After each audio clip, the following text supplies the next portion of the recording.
오늘 본 말씀을 통해서 적재적소의 하나님, 적재적소의 하나님이란 제목으로 말씀 증가하겠습니다.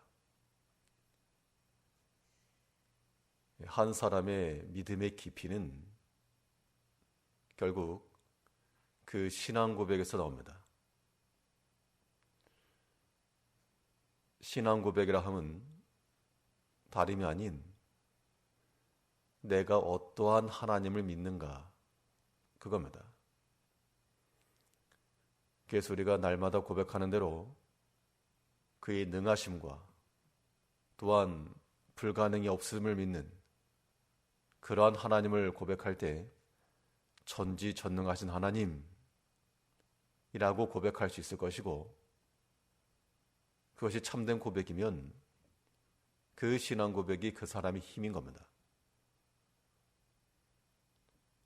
또 하나님과 비교할 바가 없이 하나님은 가장 크시고 능력이 많으신 하나님이시다 함을 깨달은 자는 라합과 같이 상천하지 하나님, 그것을 깨달은 것이 곧 그의 믿음이요, 또 우리를 위해서 여기까지 인도하시고 예비하시는 에베네셀의 하나님, 여호와 이레 하나님, 그 하나님을 발견하고 고백하는 것이 신앙의 깊이입니다. 그러면 하나님은 또한 어떤 하나님이신가? 하나님은 참으로 모든 것에 적당한 용도를 아시고 또 다루실 줄 아시는 적재적소의 하나님이시라고 하는 겁니다. 그러면 이 적재적소의 하나님이라고 하는 말 속에 포함된 우리의 신앙 고백 쪽 내용이 무엇이겠는가?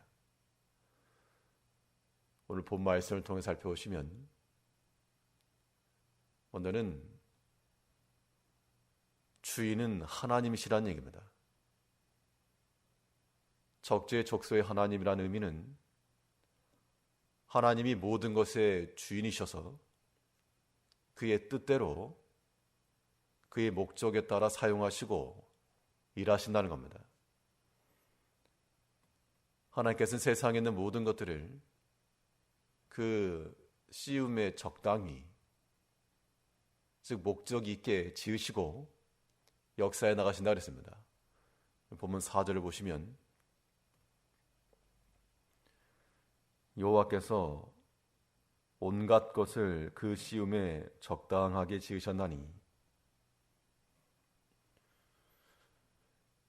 이 세상에 존재하는 모든 것이 하나님의 목적과 뜻을 이룰 수 있는 수단이 되겠는데 다 그 존재의 목적이 있다는 겁니다. 이것을 깨닫게 되면 우리는 약한 것으로도 쓰임받을 수가 있고 우리의 모자라고 부족한 것을 통해서도 하나님의 은혜에 의지하여 나아갈 수 있는 겁니다. 우리가 또 다른 사람의 모습을 보기 전에 우리 자신을 생각을 해보면 참 부족함이 많고 차라리 내가 빠지는 것이 하나님의 일에 도움이 되겠다, 그런 생각이 들 때도 있습니다. 그러나 주인이 하나님이셔서 하나님이 우리의 약함과 부족함을 다 아시면서도 그 적당한 자리에 놓으시고 오늘날까지 하나님의 일을 이루어 가시는 것을 또한 고백을 해야 됩니다. 여기서의 포인트는 약함이 있고 강함이 있는 우리 자신에게 있지 않고 그것을 들어 사용하시는, 적당하게 사용하시는 하나님께 있는 겁니다.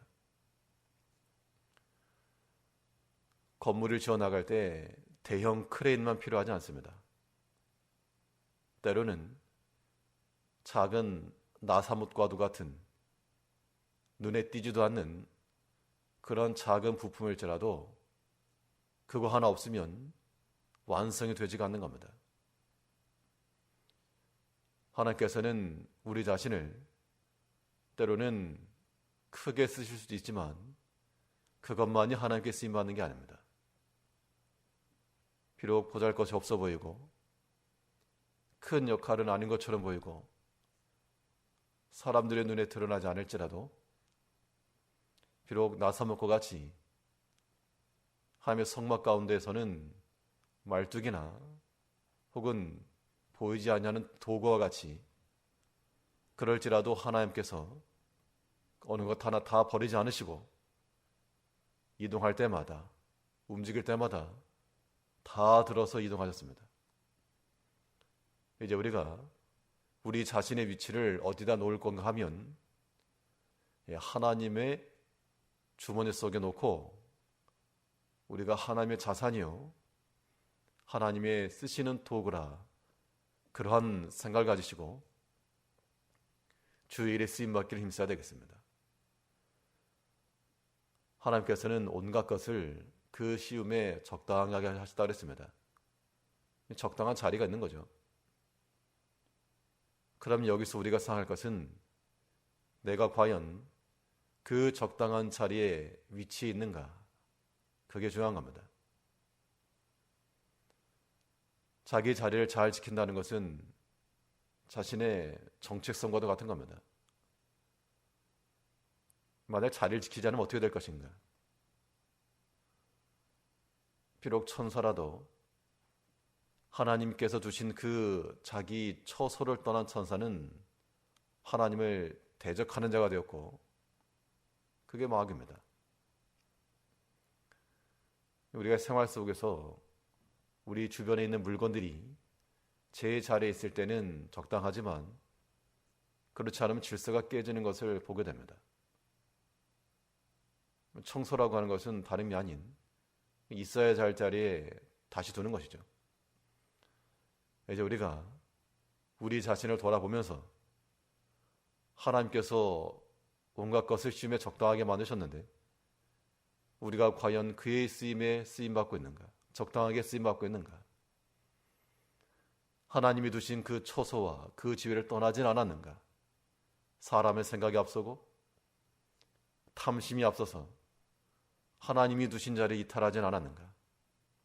그걸 점검을 하시고 오늘도 우리 주변을 정리, 정돈, 청소도 해야 되겠으나 또 우리 자신의 위치도 정돈을 하여서 다시금 하나님이 두신 그 자리, 그 사명의 자리에 온전히 서 하나님의 쓰임에 온전히 쓰임받는 하나님의 소유들이 되어야 되겠습니다.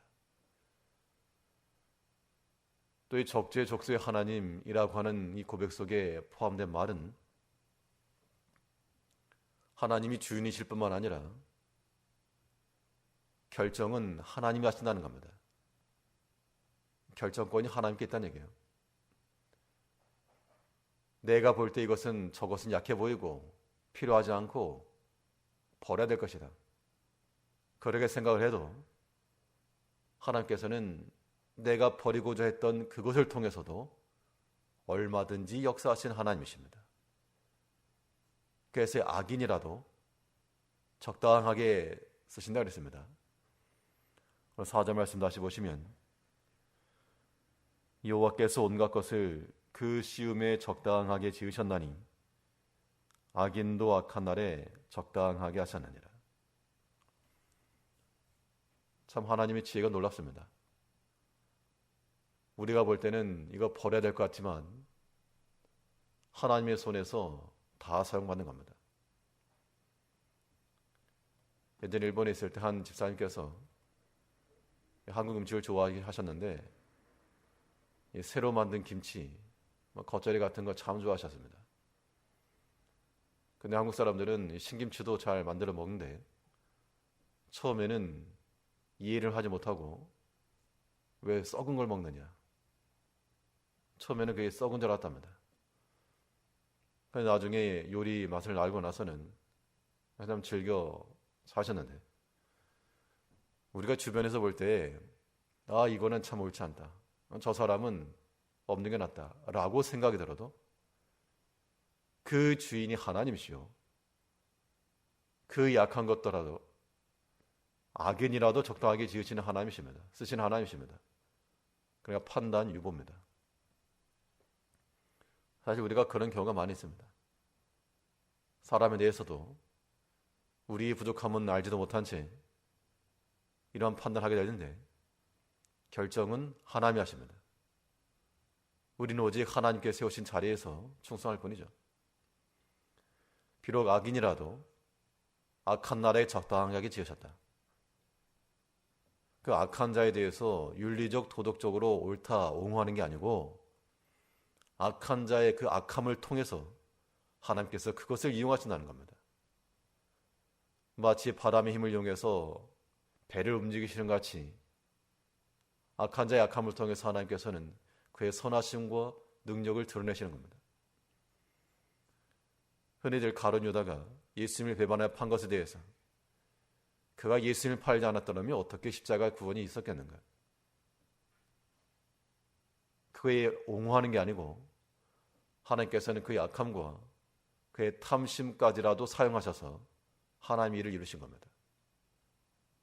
우리는 악한 자의 형통을 부러워하지도 말고 악인을 본받지도 말아야 됩니다. 그러나 하나님은 저 사람의 악함과 포악함과 무정함까지라도 사용하실 수 있는 하나님이라고 하는 그 능력의 하나님을 우리는 신뢰해야 됩니다. 그러니까 우리가 분노할 이유가 없는 겁니다. 다툴 이유도 없고요. 결정은 하나님이 하십니다. 우리는 모든 약한 것을 보고 하나님 심판과 두려움을 알 것이요, 또 자기 자신의 모습을 본 것인 줄 알고 자기를 돌이킬 생각을 해야지 이거 다른 사람 내가 고쳐놓겠다 못합니다. 주인은 하나님이시요 또한 결정도 하나님 하십니다.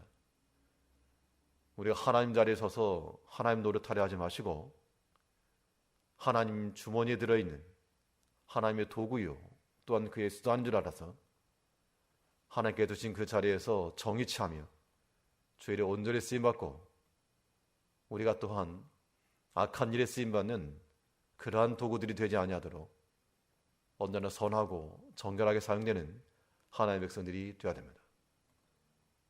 하나님은 참으로 모든 것을 적당하게 지으시고 그의 뜻대로 인도하신 하나님이십니다. 우리가 원망할 것도 없고 불평할 것도 없이 주인이 하나님이니까 모든 것이 하나님의 뜻대로 이루어지이다 라고 말할 수 있는 우리가 되어야 되겠습니다. 기도하겠습니다.